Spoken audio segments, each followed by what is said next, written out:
साथियों, लगातार आप देख रहे हैं इजराइल की समस्या, फिलिस्तीन की समस्या और हमास, हिजबुल्लाह, हूती विद्रोही और दूसरे आतंकी संगठन जो है वो लगातार उलझे हुए हैं इजराइल की वजह से। 1400 आदमी इजराइल के मारे गए 7 अक्टूबर के हमले में, आपने देखा ही होगा। तो इसके बारे में मैं थोड़ा सा आपको डिस्कस कर रहा हूँ। बाकी आप लोगों का स्वागत है मेरे यूट्यूब चैनल ओम सच्ची जनवाणी नामे में। हैंडल है @RJSSTYGI3141। तो इसको आप सब्सक्राइब कर लें। यदा कदा मैं आपको ये समाचार देता रहता हूँ। बाकी पेंशनर्स के संबंध में समाचार देता हूँ, बैंक पेंशनर्स के।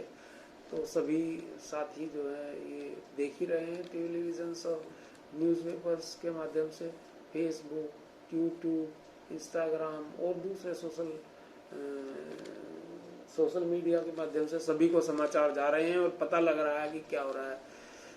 और दुनिया दो खेमों में बट चुकी है और रूस और अमेरिका एक बार फिर आमने सामने खड़े हुए हैं। रूस, चीन एक तरफ ईरान के साथ और दूसरे मध्य पूर्व के कुछ देश और पाकिस्तान वगैरह, ये कुछ और भी देश हैं, नॉर्थ कोरिया वगैरह, और दूसरी तरफ है अमेरिका, यूएसए और कनाडा और ब्रिटेन, पश्चिमी वर्ल्ड, और भारत भी कहीं ना कहीं दोनों के साथ है। लेकिन इसराइल के साथ प्रतिबद्धता प्रधानमंत्री ने पहले ही जताई। और इसराइल हमारा डिफेंस पार्टनर भी है, ऐसा भी नहीं है, इसराइल हमारा डिफेंस पार्टनर है।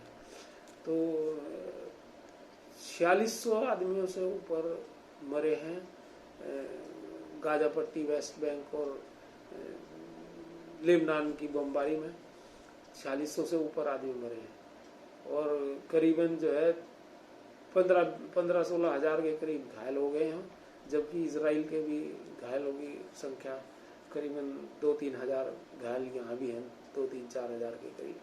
और लगातार युद्ध एस्केलेट हो रहा है, डेली आदमी मर रहे हैं और अब शांति का कोई रास्ता निकलना चाहिए। 17 दिन आगाज हो चुके युद्ध को और शांति का रास्ता अवश्य ही निकलना चाहिए, वरना बच्चों का, वो फिलिस्तीन कह रहा है कि हमारे 1800 आदमी बच्चे मारे गए हैं और 250 बंधक इन्होंने, हमास ने इनके बना रखे हैं। हमास एक आतंकवादी संगठन है और उसके साथ 3-4 आतंकवादी संगठन वहीं गाजा पट्टी में हैं।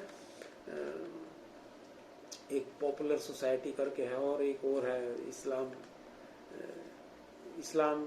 करके है, कुछ दिमाग से ध्यान से उतर रहा है नाम उसका। और हूती विद्रोहियों ने भी इसराइल पे अटैक करा है यमन से। ये सब ईरान समर्थित हैं और हिजबुल्लाह लगातार अटैक कर रहा है और उस पर अटैक इसराइल भी कर रहा है। और सारी बस्तियां उन्होंने लेबनान के साथ की बस्तियां खाली करवा ली हैं इसराइल से। और इसराइल भारी बड़ी रणभूमि बना। 1948 में इसराइल का जन्म हुआ था और उससे 1917 से ये प्रॉब्लम बढ़ती क्योंकि वहाँ पर यहूदी, क्योंकि मूल स्थान, उनका जन्म स्थान वही है। और जेरूसलम जो मस्जिद है वहाँ की, अल-अक्सा मस्जिद, उस पर यहूदियों का भी राइट है, मुस्लिम्स का भी राइट है और ईसाई जो है क्रिश्चियंस का भी राइट है। एक्चुअली ये एक ही परंपरा से आए हैं। जैसे यहूदी के बाद ईसाई धर्म का, यहूदियों में से ईसा जो है ये यहूदी थे। ईसाई वो उनको पैगंबर अपना वो मानते हैं, प्रोफेट मानते हैं, मोहम्मद भी ईसा को, ईसाई मूसा को, ईसा को दोनों ही मानते हैं।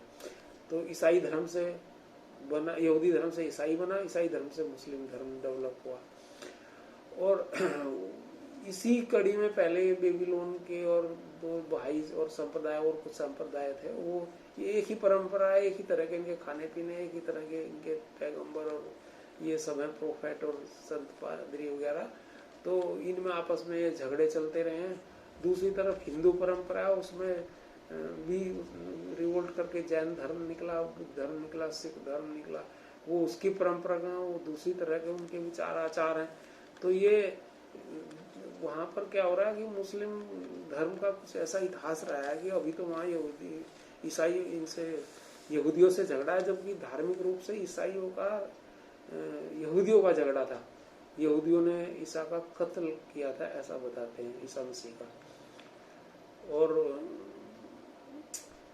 उनके झगड़े थे, लेकिन अब ये उनके रेस्टोर जब किया 1948 में यूएन और ब्रिटेन और अमेरिका ने, इसको बना इजराइल को यहूदियों का एक देश तो उसके बाद ये झगड़े बढ़ गए बहुत ज्यादा इनके, और लगातार कितनी ही बार, 5वीं बार है ये। 1948 में हुआ झगड़ा, फिर 56 में हुआ झगड़ा, 1956 में, फिर 66 67 में झगड़ा, 73 में झगड़ा हुआ, उसके बाद भी 96 के आसपास, और ये झगड़े होते 2005 में और 2021 में झगड़ा था। बीच में भी 5 बार भयानक झगड़े इनमें हो चुके हैं। लेकिन 1973 में जो झगड़ा हुआ था और आतंकवादी अटैक हुआ था इसराइल पे, वो बड़ा था, या उसके बाद ये आज हुआ है, जिसमें गाफिल रही इसराइल की सारी संस्थाएं, चाहे वो IDF हो, चाहे मोसाड हो, चाहे वो 1-2 और भी उनकी ऐसी संस्थाएं हैं जिन पर नाच करते थे दुनिया, उन पर करती थी। भारत और दूसरे लोग भी उनसे सहयोग प्राप्त करते थे, और सर्विलांस सिस्टम में उनका फेल हुआ है इस बीच में। अब देखो कितना भयानक। आज अभी भी इसराइल को बंधकों की वजह से या दूसरे कारणों की वजह से भी वो ग्राउंड अटैक नहीं कर पा रहे हैं। वहाँ गाजा पट्टी कुल 365 किलोमीटर का एरिया है, और उसमें ग्राउंड अटैक नहीं कर पा रहे हैं, और सुरंगों का जाल उसमें बिछा हुआ है। वहाँ पर सुरंगे बनी हुई है, 500 किलोमीटर की सुरंगें 365 किलोमीटर में, और उसमें घुसे हुए हैं आतंकवादी हमास के और दूसरे 3-4 आतंकवादी, और उसी में वो हथियार रखते हैं, और ईरान से और हिजबुल्लाह से उनके पास जो हथियार आते हैं उन्हीं से अटैक करें। कुछ वो लोकली भी मिसाइलें और इस तरह के रॉकेट बनाते हैं। तो गाजा पट्टी में आबादी का घनत्व तो बहुत है, और साथ ही साथ उनका बर्थ रेट भी बहुत ज्यादा है। आधी आबादी उनकी 23 लाख में से करीबन 15 साल से नीचे की है। बर्थ रेट बहुत ज्यादा है। तो और वहाँ के बच्चों में वहाँ कूट करके स्कूलों में और दूसरी जगह जो यूएनओ के स्कूल में भी उसमें दिखाया जाता है कि यहूदियों को मारना है, काटना है और चाकू मारना है। हमने कुछ वीडियो उनकी देखी थी, उनके बच्चों की, छोटे बच्चे भी वो इसी तरह की बातें करते हैं। ये जितनी भी नफरत फैल रही है नीचे, हालांकि मुस्लिम धर्म का ऐसा है कि उन्होंने कश्मीरी पंडितों के साथ ऐसा ही किया, और जब अफगानिस्तान पे अटैक करा, सिंध में अटैक करा, वहाँ भी ऐसा ही करा।